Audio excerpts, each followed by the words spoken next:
मंगलवार को और शनिवार को हनुमान चालीसा का नियम, पढ़ने का नियम। इस तरह से अगर हनुमान चालीसा आप पढ़ते हैं तो आपको हनुमान चालीसा पढ़ने का पूर्ण फल प्राप्त होगा और हनुमान जी आपके घर पर आपके रथ जय जय बजरंग बली हनुमान का एक स्मरण, पंचमुखी हनुमान का एक भाव।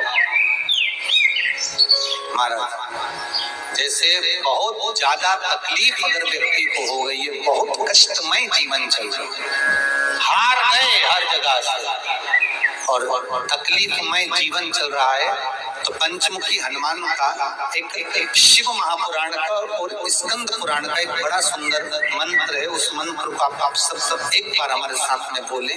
ओम नमो हनुमते रुद्र अवताराय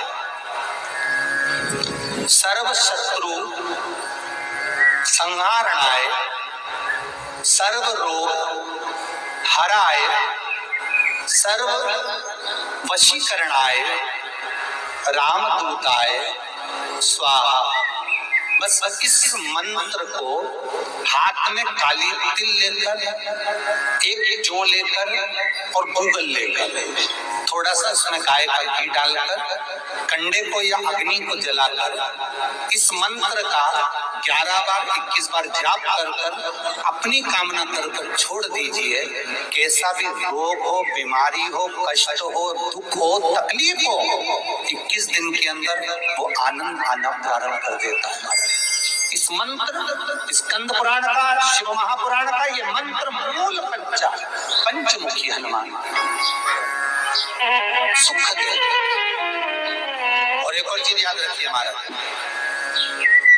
यदि कोई काम के लिए जा रहे हो, कोई व्यापार के लिए जा रहे हो या नौकरी करने के लिए जा रहे हो और लगी नहीं रही, बहुत तकलीफ पा रहे हो, सर्विस ही नहीं लग रही, बहुत कष्ट में हो गया, तो निवेदन करूंगा 5 पीपल के पत्ते पर बेसन के 5 लड्डू घर में बने हुए, गाय के घी के 5 लड्डू रख लो। उस लड्डू के बीचों बीच एक आटे का दिया और उसमें तिल्ली का तेल डालकर इसी मंत्र का प्रयोग कर पंचमुखी हनुमान का किसी भी हनुमान के मंदिर में जाकर, दक्षिण मुखी हनुमान के मंदिर में जाकर उसको रख कर आ जाइए। इसके बाद आप काम के लिए जाइए, आपका काम सफल हो जाएगा। आपको किसी को नहीं कहना पड़ेगा कि हाथ जोड़ना नहीं पड़ेगा, किसी के पाँव नहीं पड़ना पड़ेंगे, तुरंत काम। बस इस मंत्र का स्मरण कर पंचमुखी हनुमान का भूतेश्वर जो मंत्र है वो सुख देने वाला नियम है हमारा।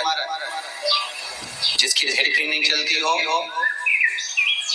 प्रॉपर्टी की आप खरीदारी बेचदारी करते हो, प्रॉपर्टी से जुड़ा हुआ काम करते हो या लोहे से जुड़ा हुआ करते हो या फैक्ट्री आदि का कर्म करते हो, कोई मैन्युफैक्चरिंग करते हो, वो नहीं चल रहा, तो हनुमान जी के उल्टे पांव का सिंदूर लीजिए और हनुमान जी के दूसरे नंबर के भाई गतिमान का नाम लीजिए। किसका नाम लेना है? गतिमान।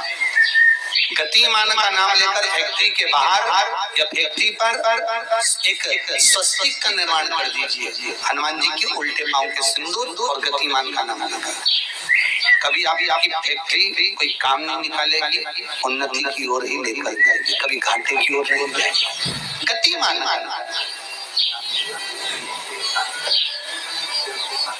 रतिमान, हेतुमान, मतिमान, ये जितने भी नाम है हनुमान जी के भाइयों के, ये सब कल्याण करते, एक एक नाम कल्याण करते हमारे। एक यदि बच्चे को सर्दी ज्यादा होती है, निमोनिया ज्यादा होता हो, ठंडा का कोटा ज्यादा रहता हो, तो पीपल के 5 पत्ते महाराज उस पे घृत लगाकर हनुमान जी के तीसरे नंबर के भाई प्रतिमान का नाम लेकर, प्रतिमान का नाम लेकर बच्चे की छाती पर एक वस्त्र से उसको बांध दीजिए, रात्रि भर बंदे रहने दीजिए महाराज। और बस एक बार बांधना, उसके बाद सर्दी का कोटा नहीं लगता, बच्चा स्वस्थ अपने आप। हनुमान जी महाराज के जितने भी भाई हैं सबका आनंद सुख चरणारविंद। किसी पति पत्नी में झगड़ा चल रहा हो, प्रेम नहीं बढ़ रहा हो, बहुत क्लेश हुई और अदालत में बात पहुंच गई, तलाक होने वाला, तो भी गतिमान का नाम लेकर हनुमान जी के मंदिर में एक ध्वजा लगा दी जाती है और उस पर ध्वजा पर स्वस्तिक बना दिया जाता है गतिमान का नाम लेकर। तो पति पत्नी का प्रेम वापस बढ़ जाता है और तलाक नहीं होता है महाराज। जिसका तलाक नहीं चाहिए, अगर मन से सोच के बैठे तलाक चाहिए तो मत पर नहीं चाहिए, प्रेम बढ़ाना है, उसके लिए गतिमान। ये लोग तो ऐसे, उनका आज तक हनुमान चालीसा पढ़ना नहीं है, आज तक कोई चालीसा, चाहे गायत्री चालीसा हो, लक्ष्मी चालीसा हो, शिव चालीसा हो, पढ़ना ही नहीं आती। बस बैठ गए भगवान के सामने और पढ़ लिया आसन लगा के। नहीं नहीं नहीं, चालीसा पढ़ने का भी एक नियम है। अगर कोई लक्ष्य लेकर पढ़ रहे हो तो उसका एक नियम है। पूरी जिंदगी पढ़ते रहोगे तो भगवान की प्राप्ति नहीं है, पर लक्ष्य लेकर अगर पढ़ा है आसन से, जिस भगवान की चालीसा पढ़ रहे हो उसकी मूर्ति या उसका फोटो आपके सामने होना चाहिए। एक घी का दिया, अगर हनुमान चालीसा पढ़ रहे हो तो या तो घी का दिया जलाओ, वो भी गाय के घी का हो, भैंस के घी का मत जलाना। हनुमान जी कभी प्रकट नहीं होंगे भैंस के घी से। घी का दिया लगाइए अगर चालीसा का पाठ कर रहे हो हनुमान जी का। और बहुत ज्यादा संकट है, बहुत ज्यादा परेशानी है तो हनुमान चालीसा का पाठ करो तो तिल्ली के तेल का दिया लगाओ, काली तिल के तेल का दिया, तिल का तेल का दिया हनुमान जी के सामने आसन बिछाकर। बहुत तकलीफ है तो 3 पाठ प्रतिदिन करो और एक आसन से। जितने समय 9 बजे अगर आप बैठते हो पाठ करने तो 9 बजे ही बैठना है। 11 दिन तक प्रतिदिन 3 पाठ रोज करो। एक पानी का लोटा, कलश, तांबे का जल अर्थात तांबे का लोटा हो, स्टील का लोटा हो, तुम्हारे पास जो कलश हो उसमें जल भरकर, एक सिक्का उसमें पटक कर, एक लौंग पटक कर प्लेट से ढक कर रख दो और प्रतिदिन बस टाइम पर बैठकर पाठ करो। 11 दिन पूर्ण होंगे, जिस कामना से आपने पाठ करा है बस वो सिक्का, वो लौंग कलश में से निकाल लो, जल का आचमन करो और जिस काम के लिए करा है वो जल उस प्रयोग में ले लो। उस प्रयोग, किसी से बात करने जाना है तो वो जल पी कर जाइए, कोई से हाथ मिलाना है तो वो सिक्का, वो लौंग अपने हाथ में रखिए, अपने साथ रखिए। तो अपना कोई पैसा अटक जाता है, कोई कार्य अटक जाता है, कोई फाइल अटक जाती है, कोई काम नहीं होता तो 5 जगह पर जल चढ़ाना प्रारंभ कर देते। पहला,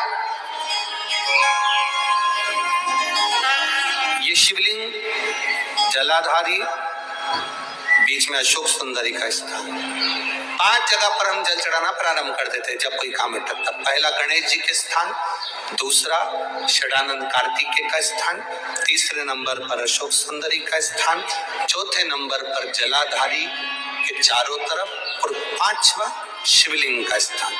जब हम यहाँ से जल चढ़ाना चालू करते हैं, फिर जल को यहाँ चढ़ाते हैं, फिर मध्य चढ़ाते हैं, फिर जलाधारी पर चढ़ाते हैं, उसके बाद शिवलिंग पर हम जल चढ़ाते हैं और धीरे धीरे जल चढ़ाकर अपनी जब कामना करते हैं, कितना भी कहीं पर भी पैसा अगर अटका होता है, 3-4 महीना अगर लगातार रोज जल चढ़ा है तो बाबा रास्ता खोज ही देता है, वो आता है। हनुमान जी के एक भाई का नाम है गतिमान। क्या नाम है? गतिमान। कभी स्कंद पुराण जब पढ़े तो रामेश्वर में, रामेश्वर धाम की स्थापना में हनुमान जी का वर्णन पूरा है।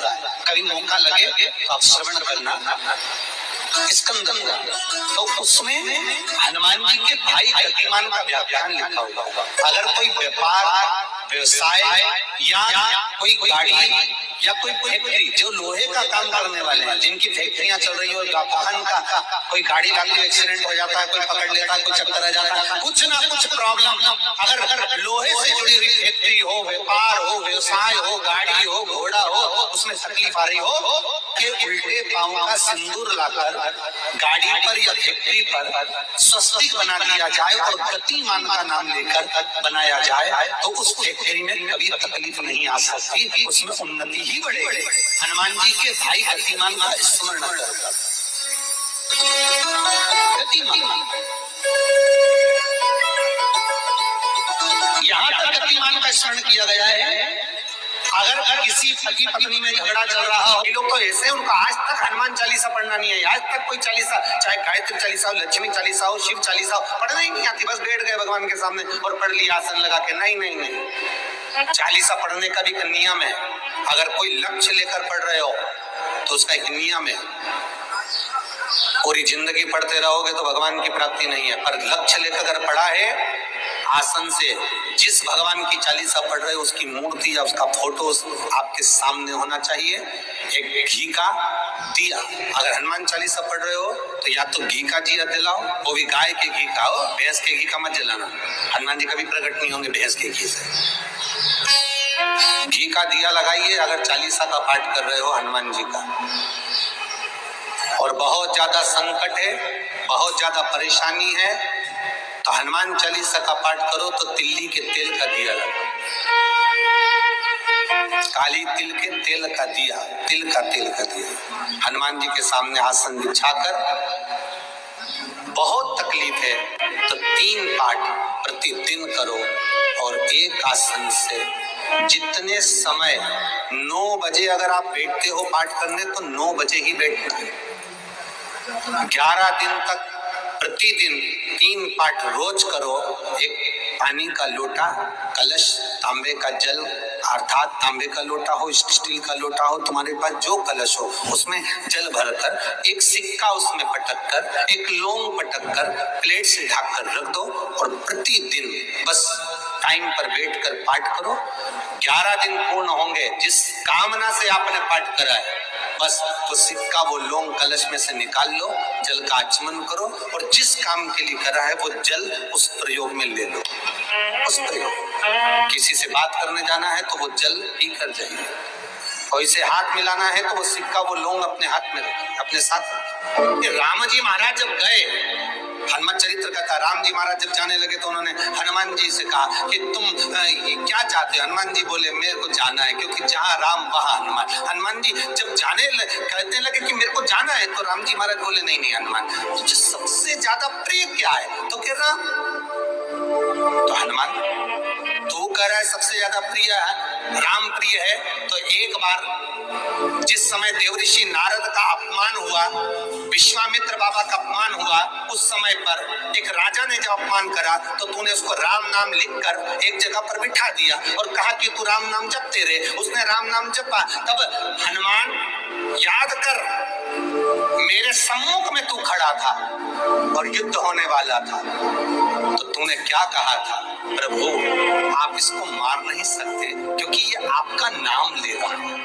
राम से बड़ा होता है राम का नाम, आप इसे मार नहीं सकते। तब आपने ये संवाद कहा था, हनुमान बता तेरी प्रियता क्या है? हनुमान जी कहते हैं प्रभु आपने मुझे जगा दिया, क्योंकि मुझे श्राप ही ये मिला था कि तू जागेगा किसी की जगाने पर, आपने मुझे जगा दिया।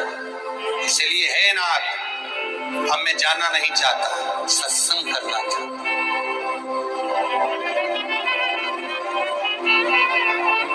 श्री राम जी का चरित्र, अब मैं सत्संग करूंगा, भजन करूंगा, नाम जाप करूंगा। पर राम जी जानते हैं हनुमान से कहा, हनुमान मेरा जाने का समय आ गया, मुझे तो जाना पड़ेगा ना। सीता पृथ्वी में चली गई, मुझे भी जाना है।